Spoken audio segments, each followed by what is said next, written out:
نبي وآدم بين الماء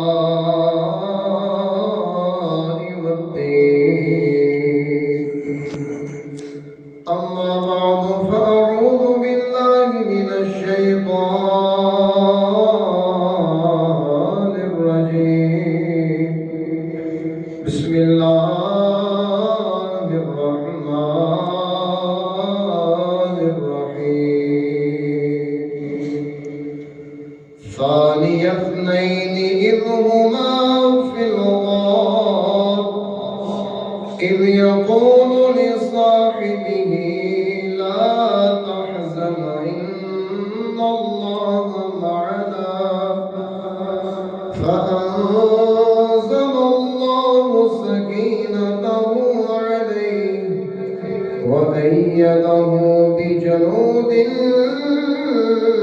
لم تروها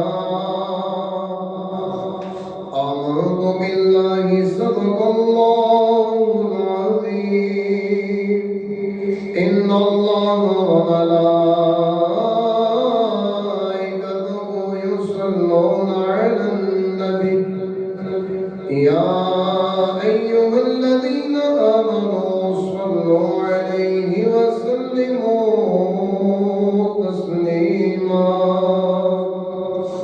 مل کے پڑھیے صلاۃ والسلام علیک یا رسول اللہ وعلی آلک وصحابک یا رحمۃ للعالمین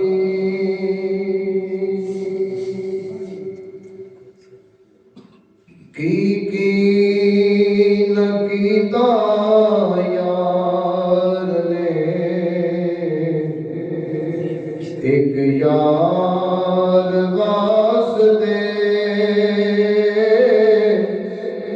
رب میں گئے فلا سجائیاں نے سرکار واسطے رب میں گئے فلا سجائیاں نے سرکار واسطے دل یاد لئی بنایا تعریف لئی زبان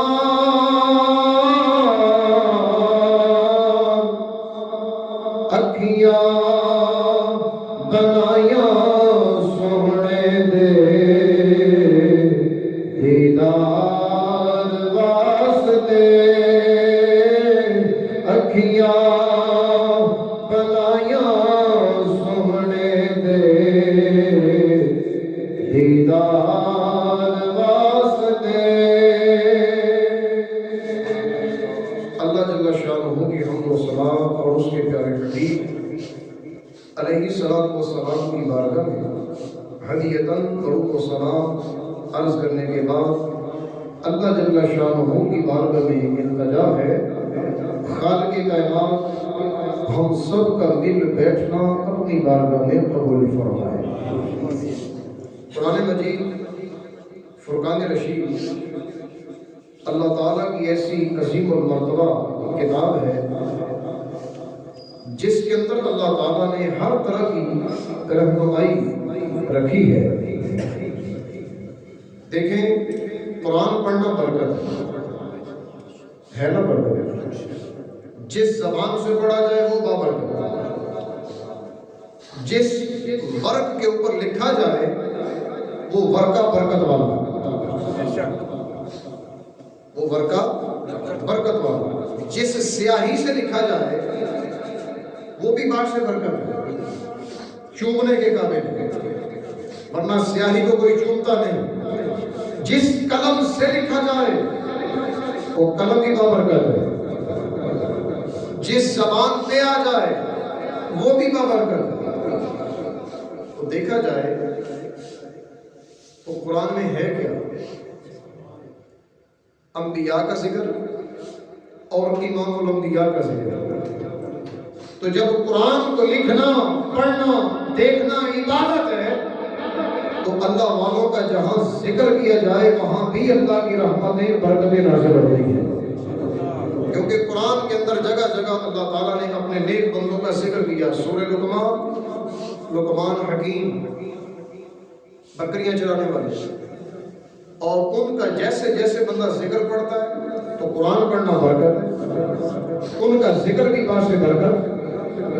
اور جیسے پہلی امتوں کے اندر نیک بندوں کا ذکر رب نے قرآن میں کیا ہے، تو اسی طرح امت مصطفیٰ میں جو سب سے بہترین لوگ ہیں اللہ نے ان کا بھی ذکر قرآن میں کیا ہے. اور نبی پاک کے بعد سب سے افضل صدیق اکبر ہے.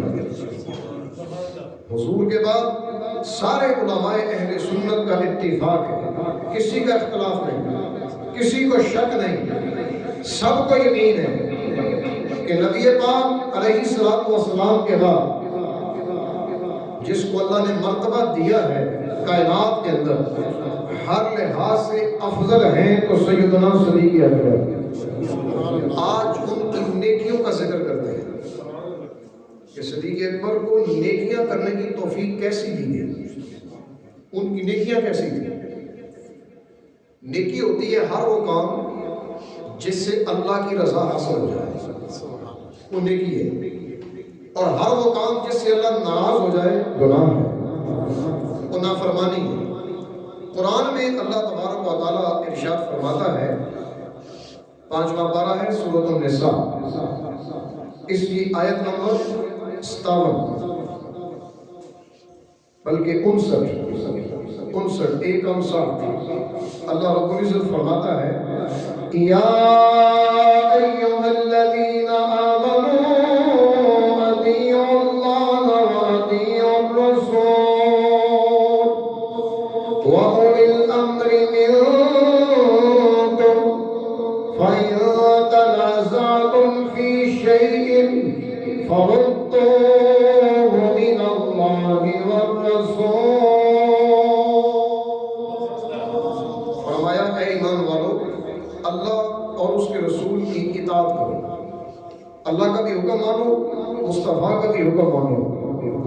جو میرا محبوب کہے لے لو، اور جس سے میرے آقا روکے باز آ جاؤ.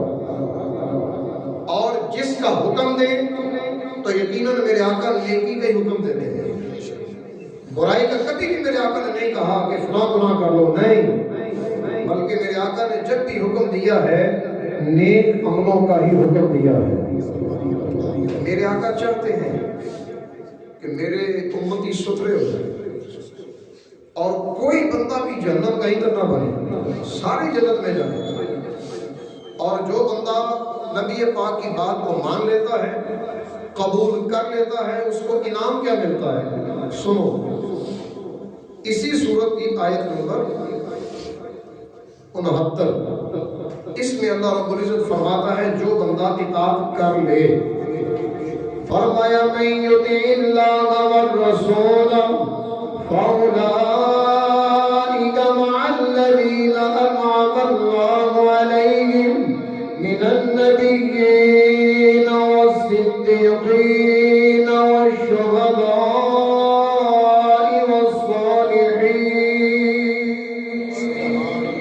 وحسن أولئك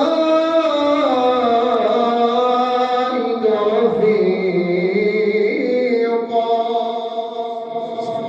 فرمایا جو اللہ اور اس کے رسول کی اطاعت کر لے، حکم مان لے، فرمایا اللہ تعالیٰ اس بندے کو ان لوگوں کے ساتھ رکھے گا جن پہ اللہ تعالیٰ نے اپنے انعامات نازل فرمائے. سب سے پہلے نبی، پھر فرمایا صدیق، پھر اس کے بعد شہید، پھر صالحین، اللہ کے نیک بندے، اولیاء. 4 طرح کی کیٹیگری بیان کی کہ 4 قسم کے لوگ ہیں کہ جن کے ساتھ مقام ملے گا اس بندے کو جس نے اللہ کا حکم بھی مان لیا، مصطفیٰ کا حکم بھی مان لیا. اور جب ایسے لوگوں کا ساتھ مل جائے گا وَحَسُنَ أُولَئِكَ رَفِيقًا، تو اللہ فرماتا ہے دیکھو کتنے اچھے ساتھی ہیں، کتنے اچھے ساتھی ہیں. اور بتائیے ذرا میرے آقا علیہ السلام کو صدیق اکبر نے ساتھی بنایا کہ کیسا ساتھی بنایا؟ اور آپ نے فرمایا حسن اولئک رفیقا، دیکھو تو صحیح یار کتنے اچھے ہیں. اب نبی پاک کی صحبت میں بیٹھنا لاجواب نیکی، حضور کے پیچھے نمازیں پڑھنا لاجواب نیکی، اور سب سے بڑی بات ساری نیکیاں کی ہی میرے مصطفیٰ کے سائے میں، کہ نیکی بھی ادھر ہی کرو، قبولیت کی سند بھی ساتھ ہی لے لو. ہم نیکی کریں تو نہیں یقین پتہ نہیں رب قبول کرے گا کہ نہیں، لیکن حضور کے یار صحابہ کرام جو بھی نیکی کریں تو میرے آقا خود گارنٹی دیتے ہیں قبول ہی قبول ہے. ان کی قبولیت کی گارنٹی میرے آقا اور سارے صحابہ میں صدیق اکبر کے جو نیک اعمال ہیں لاجواب ہے. حضور کے بالکل پیچھے صف کے اندر کھڑے ہوتے تھے. حضور امام اور نبی پاک کے بالکل پیچھے دو بندوں کو کھڑے ہونے کی اجازت تھی، صدیق اکبر اور فاروق اعظم. یہ ان کا انداز ہے نیک اعمال. اور پھر جب نبی پاک بیمار ہوئے، بیماری تشریف لے آئی، تو نبی پاک کے مصلی پر کھڑے ہو کر صدیق اکبر نے ہی امامت کروائی. حضرت علی بھی پیچھے، فاروق اعظم بھی پیچھے، اور عثمان غنی بھی پیچھے، ابو عبیدہ بن جراح بھی، حضرت ابو ہریرہ بھی، بڑے بڑے جلیل القدر سارے صحابہ پیچھے، اور صدیق اکبر مصلی امامت پر. وجہ کیا ہے؟ مصطفیٰ نے پسند کیا. وجہ صرف یہ ہے کہ میرے آقا نے پسند کیا، ڈیوٹی میرے مصطفیٰ نے لگائی ہے، کسی کو اعتراض نہیں، نہ ہی کوئی کر سکتا. ورنہ دنیا کہتی ہے کہ خلافت کے لحاظ سے اول نمبر علی المرتضیٰ کا ہے. ہمارا قول یہ ہے نا، اول نمبر مصطفیٰ نے صدیق اکبر کو عطا کیا ہے. جس کے پاس مصلی امامت آیا تو امامت صغریٰ بھی صدیق کی اور امامت کبریٰ بھی صدیق اکبر کی. تو دیکھیں نیک اعمال میں ایک نماز ہے، مصلی امامت پر صدیق اکبر کھڑے ہیں، نماز ہو رہی ہے. بخاری میرے سامنے ہے، اس بخاری کے اندر یہ روایت موجود ہے. مصلی امامت پر نماز پڑھا رہے ہیں امام صاحب. نبی پاک علیہ السلام کو تھوڑا افاقہ ہوا اور حضرت علی اور فضل بن عباس ان کے سہارے حضور اپنے حجرے سے باہر تشریف لائے. اپنے حجرے سے باہر تشریف لائے.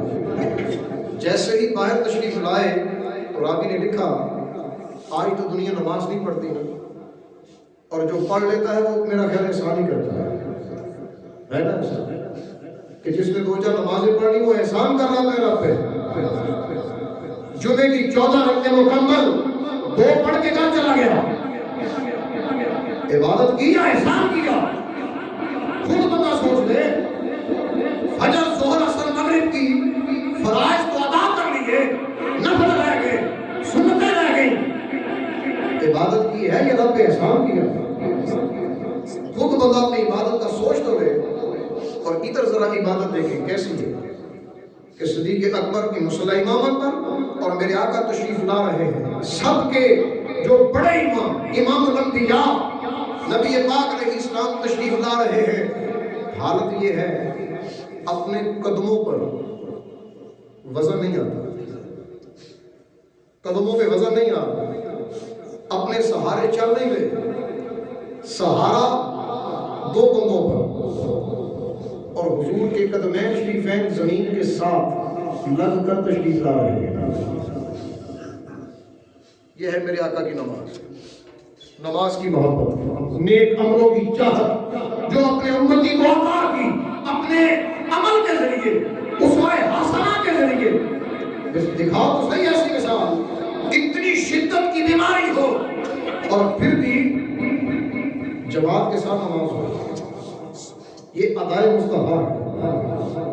اور نبی پاک علیہ السلام تشریف لائے، صحابہ کرام نے تصفیق کی، اپنے ہاتھوں سے آواز دی، تالی کے ذریعے تھوڑی سی آواز دی کہ تاکہ صدیق اکبر پیچھے آ جائے. حضور آ رہے ہیں تو کیا نماز نہیں پڑھی جا رہی تھی؟ نماز میں دھیان کدھر تھا؟ مصطفیٰ کی طرف. عبادت رب کی ہے، یوں کہہ لو چہرے کا قبلہ بیت اللہ ہے اور دل کا قبلہ مصطفیٰ ہے. اور دل کے قبلے سیدھے ہو گئے کہ صدیق اکبر پیچھے آ جائے. امام الانبیاء تشریف لے آئے ہیں، حالت نماز ہے، توجہ دلائی. صدیق اکبر رضی اللہ تعالیٰ عنہ نے خیال کیا کہ مصطفیٰ آ گئے، مصلی چھوڑ دیا، دوران نماز ہی مصلی چھوڑ دیا، سائڈ پہ ہو گئے. نبی پاک نے اشارہ کیا صدیق ادھر ہی، لیکن صدیق اکبر وہاں نہیں ٹھہرے، تھوڑا سائڈ پہ ہو گئے. اب نبی پاک علیہ السلام وہاں تشریف لائے. میرے آقا نے بیٹھ کر، کیونکہ کھڑا نہیں ہوا جاتا تھا، تو بیٹھ کر نماز پڑھائی. صدیق اکبر نے مصطفیٰ کو دیکھا اور پیچھے صحابہ نے صدیق کو دیکھا. علامہ بدر الدین عینی لکھتے ہیں اس حدیث کی شرح کے اندر، فرمایا دنیا والوں سمجھ جاؤ کتنی لاجواب نیکی ہے یہ، کیسی پیاری نماز ہے یہ، جس کے امام دو ہیں، جس کے امام دو ہیں. اور کتنی بڑی نیکی ہے یہ کہ مصطفیٰ کی ابتدا کے اندر امامت کروائی ہے تو صدیق اکبر کی. اس سے بڑی اور کیا نیکی ہو سکتی ہے کہ مصطفیٰ کے بالکل پیچھے کھڑے ہیں. اب ان ساری باتوں سے پتہ چلتا ہے کہ اگر میرے آقا ایسے ہیں کہ جنہوں نے اپنی امت کو اتنی پیاری عطا دی ہے اور امتی ساری نمازوں میں اس طرح کی سستی کرے تو کتنے افسوس کی بات ہے. بلکہ عاشق تو یوں کہتے ہیں، کیا کرم کیا تیری یاد نے مجھے ستایا نماز میں، میرے کو بھی سجدے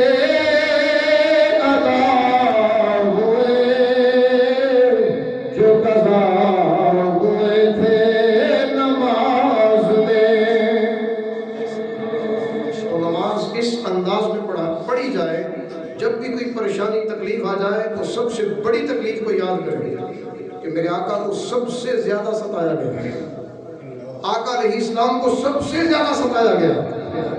تو جب نبی پاک نے نماز باجماعت نہیں چھوڑی، ہم کون ہوتے چھوڑنے والے؟ ہم کون ہوتے ہم کمپلیٹ کرنے والے؟ میرے آقا کی تو ادا یہ ہے.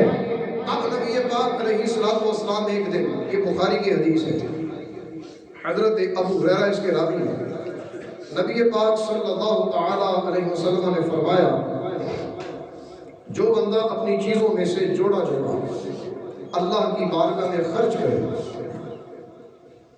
قیامت والے دن اس کو جنت کے دروازوں سے بلایا جائے گا، جنت کے دروازوں سے. اور پھر میرے آقا نے فرمایا، جو بندہ نمازی ہے، فمن کان من اہل الصلاۃ دعی من باب الصلاۃ، جو بندہ پکا نمازی ہے اس بندے کو نماز کے دروازے سے بلایا جائے گا. جنت کے ایک دروازے کا نام باب الصلاۃ، تو نمازی وہاں سے گزریں گے. تو سب سے آگے کون ہوں گے؟ صدیق اکبر. ان جیسی نماز کسی کی نہیں، ان جیسی امامت کسی کی نہیں، ان جیسا تقویٰ اخلاص کسی کا نہیں. قرآن میں تو رب کہتا ہے، سیق الذین اتقوا الی ربہم زمرا. سورہ زمر فرمایا وہ لوگ جو اپنے دل میں رب کا خوف رکھتے ہیں، قیامت والے دن گروہ کی شکل میں ان کو چلایا جائے گا، گروہ کی شکل میں چلایا جائے گا، لے جایا جائے گا، اور بڑے اچھے طریقے سے جنت کے دروازے پر پہنچیں گے.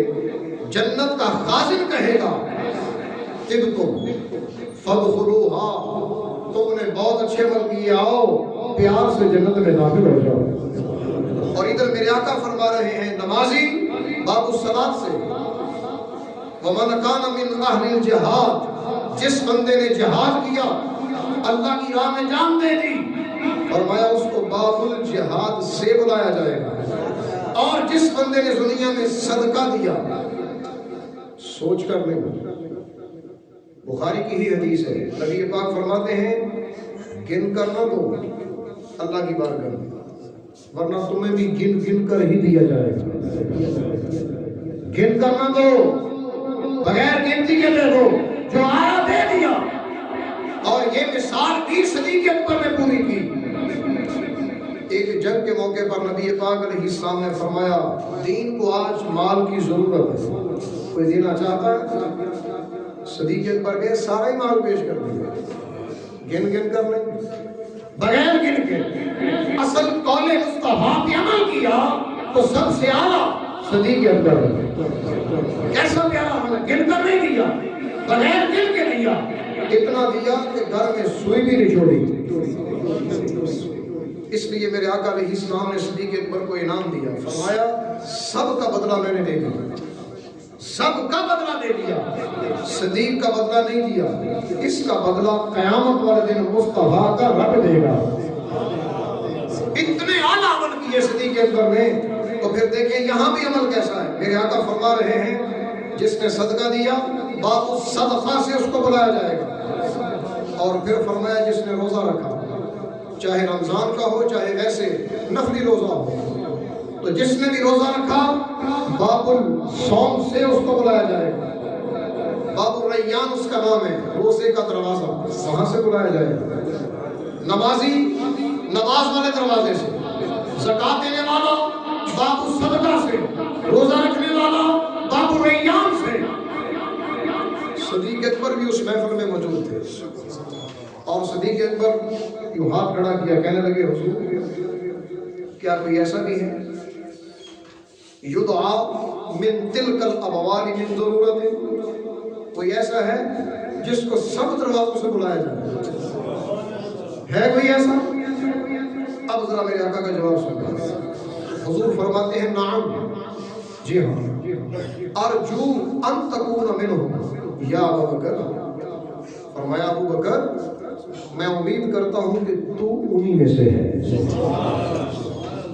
بتاؤ نا ذرا کیسی زکات ہے، کیسا صدقہ ہے، کیسی نماز ہے، کیسا جہاد ہے کہ جہاد بھی مصطفیٰ کے ساتھ کیا، سفر بھی، حضر بھی، زندگی گزاری نبی پاک کے قدموں میں، اطاعت کر کے، نافرمانی کر کے نہیں۔ تو پھر انعام یہ ملا، فرمایا قیامت والے دن سارے دروازوں سے آواز آئے گی ابو بکر آج اس دروازے سے داخل ہو جاؤ، ہر دروازے سے آواز آئے گی۔ یہاں قابل غور جملہ یہ ہے، میرے آقا نے فرمایا ارجو، میں امید کرتا ہوں۔ کوئی بندہ یہاں یہ نہ سمجھے کہ میرے آقا کی امید میں شک ہے، کیونکہ میں امید کروں تو شک ہے، آپ امید کریں گے تو شک ہے، امتی امید کرے تو شک ہو سکتا ہے۔ دنیا والوں یاد رکھو، جب مصطفیٰ کہیں امید کا لفظ تو شک نہیں ہوتا بلکہ یقین ہی یقین ہوتا ہے۔ اور یہ میرے آقا نے یقین سے کہا کہ صدیق تو انہی میں سے ہے جن کو قیامت والے دن سارے دروازوں سے بلایا جائے گا۔ ایک دن میرے آقا کے دروازے پر صدیق اکبر بھی کھڑے ہیں، علی المرتضیٰ بھی کھڑے ہیں۔ صدیق کہتے ہیں علی تم افضل ہو، تم دروازہ کھٹکھٹاؤ۔ علی کہتے ہیں نا تم افضل ہو، تم دروازہ کھٹکھٹاؤ۔ ابھی گفتگو ہو رہی ہے، صدیق اکبر کہتے ہیں علی تم تو وہ ہو جس کے بارے میں نبی پاک نے فرمایا میں علم کا شہر، علی اس کا دروازہ۔ حضرت علی بولے، کہتے ہیں صدیق تجھے بھی اللہ نے بڑی شان دی کہ اللہ کا وعدہ ہے میرے آقا کی زبان سے کہ میرے آقا فرماتے ہیں صدیق سے جو پیار کرے گا قیامت والا دن صدیق کے پیچھے پیچھے جنت میں جائے گا۔ فرمایا علی تم مجھ سے زیادہ بہتر، تم دروازہ کھٹکھٹاؤ۔ باتیں بڑھتی گئیں، احادیث بیان ہوتی گئیں، علم کی تکرار ہوتی گئی، ادھر سے دروازہ نہیں کھلا۔ اللہ نے جبریل کو بھیجا، فرمایا جبریل جاؤ میرے مصطفیٰ کو کہو علم ختم نہیں ہوگا، احادیث ختم نہیں ہوگی، ادھر بھی علم کا شہر ہے، ادھر بھی علم کا شہر ہے، وہ بھی بے مثال ہے، یہ بھی بے مثال ہے۔ محبوب دروازہ خود ہی کھول دے، آپ کی صحبت والوں کا یہ مقام ہے، تو جب غلاموں کا یہ عالم ہے تو مصطفیٰ کی کیا شان ہوگی۔ اللہ تعالیٰ صدیق اکبر کے درجات بلند فرمائے، ہمیں بھی ان کے طریقے پہ عمل کرنے کی توفیق عطا فرمائے۔ وآخر دعوانا ان الحمد للہ۔